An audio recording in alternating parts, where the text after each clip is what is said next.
Hey there, my scrappy friends. This is Maria. Welcome to my channel. It's called Los Papeles de Mamá, Mommy's Papers in English.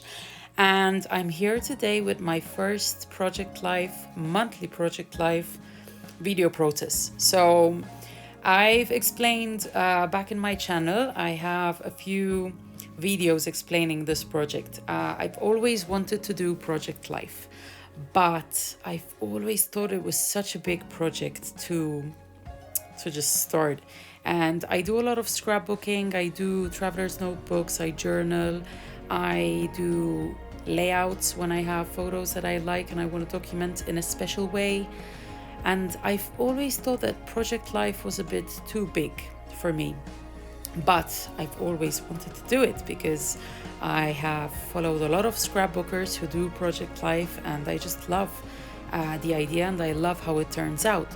So a couple of months ago, I had my eye on this Webster's Pages photo album.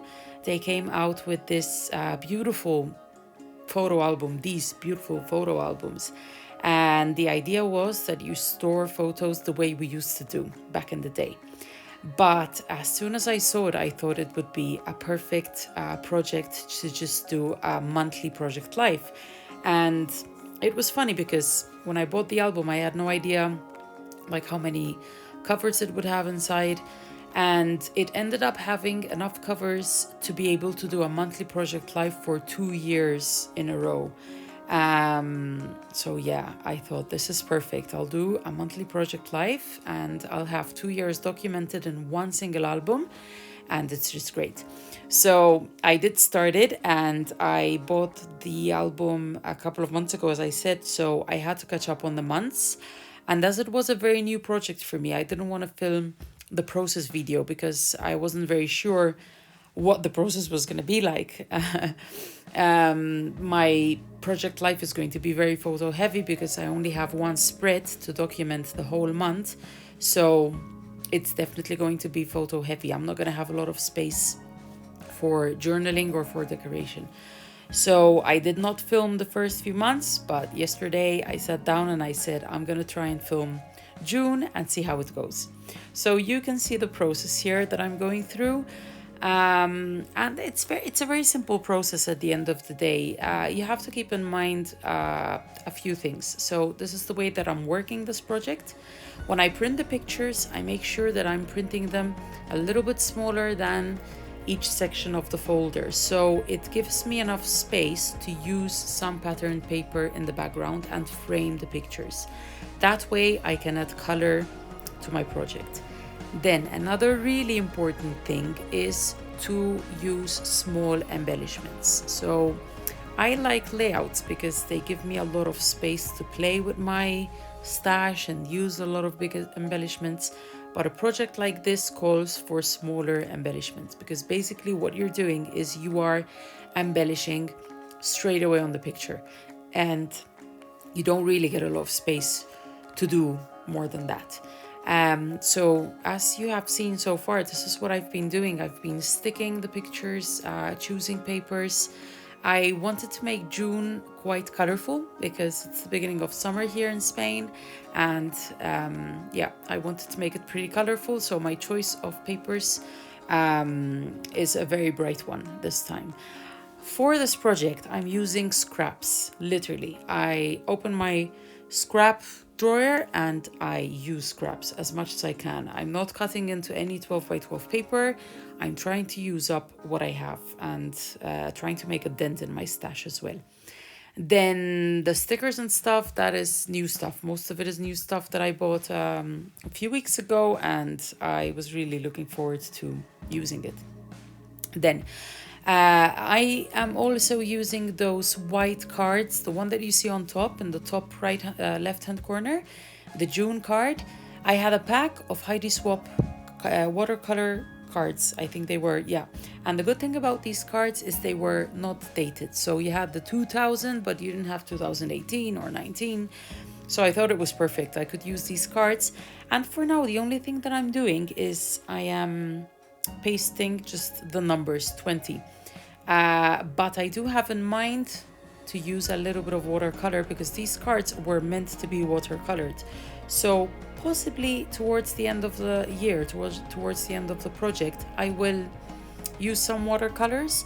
I will combine the colors that I use with the colors that I've put in the page, and I will embellish that card a little bit more so it doesn't look as plain as it looks now, because right now they look really plain. What happened in June? What am I documenting this time? We had quite a calm month, I have to say. Here in Spain, the restrictive measures were,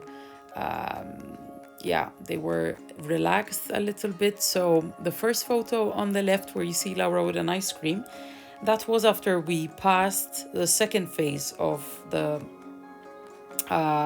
it's not the quarantine period. We had a quarantine period, and then the government decided to start easing up on the quarantine period through a number of phases. So there were 3 phases that each community had to overcome, and each phase lasted a couple of weeks. So in phase 1, for example, we could start going out for walks, and we could start meeting up with about 10 people, and the restaurants, they could open their terraces for a very limited amount of people.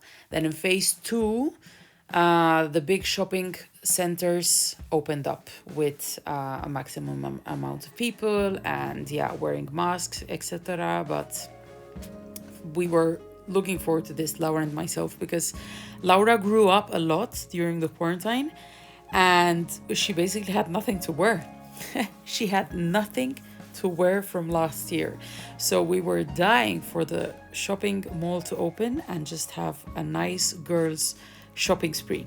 And that's what we did. We went the very first day that the shopping centers opened up, we went straight shopping. And it was funny because most of the shops still carried the winter season. They had all the winter stuff out. They were still trying to get rid of it and put up the new spring and summer stuff. So we could get our hands on quite a few things. Now she has stuff to wear, and she really enjoyed it this afternoon. But we didn't have so much choice in reality, because a lot of shops, they were still kind of updating the collection. And then what else happened was we visited some friends over in a village where she's from, and we had a really nice day with them. As you can see, we were still wearing jackets and stuff. So at the beginning of June, it was still quite chilly here. But now it's really warm. Like towards the end of June, the temperatures just went up, way up. A swimming pool opened. We are lucky. We are one of the neighborhoods that actually allow the swimming pool to open. There are some neighborhoods, they have a swimming pool, but they are not opening the swimming pool for safety measures. Our swimming pool's open, but we have to kind of make an appointment, be there for a limited amount of time. But for Laura, it's enough. She gets to meet her friends from the neighborhood, and she's happy. Then we had a family barbecue. That's the photo that you see with Laura and her 2 cousins. Below this photo is a dinner that I had with some teacher friends of mine. We hadn't seen each other in such a long time, and it was so nice to finally get together. We had a really simple dinner in my friend's house, and it was just so nice to see each other again and talk and just be normal, you know? And then on the left-hand side was an activity that we had at school. So it was a bittersweet ending for the school year. I have to admit, I love my job as a teacher, and I am a class teacher for first of so here it would be in Spain, which in the United States would be 8th grade or 7th grade, 7th or 8th grade, I think. Here it's secondary school. So I know that in England and then in the United States, it doesn't work that way. You have like K9 or something like that. But my kids are 12, 13-year-old boys. So it was bittersweet at the end. I didn't get a chance to say goodbye. I didn't get a chance to hug them goodbye and wish them a happy holiday. And it was sad for me. I love my job, I love my kids, and not being able to have that contact with them was strange, was sad. But anyway, it's what we had to do. So in that picture, it's one of the activities that we usually do towards the end of the year, which is they consecrate themselves to the Virgin Mary, and it's usually one of the, if not the nicest activities that we have with my class, especially, because we do it in the morning and then we celebrate for the whole day. We, like last year, I took them to a park and we played water games, and then we had this lovely dinner at school. And this year we couldn't do it. It was very sad that we couldn't do it. So we tried kind of the consecration part. We tried to make it nice. We went to school, me and my colleague, and we set it up and we tried to make it beautiful, but obviously it wasn't the same. But it was beautiful, I have to say.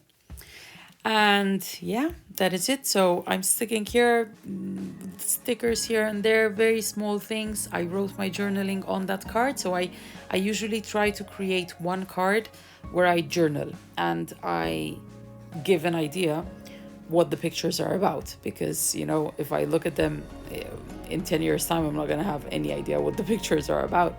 So I do kind of write a little bit about each picture. And yeah, what I'm doing now, and I've also done with the shopping bags on the journaling tag, I like to put embellishments outside the plastic pockets.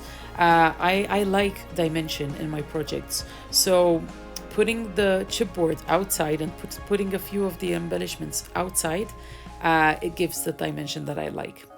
This is all for today. I'm going to be back with more because I have a lot of projects now going on, and yeah, I'm going to try and film and post as much as I can. And up till then, take care, stay safe, and I'll see you next time. Bye.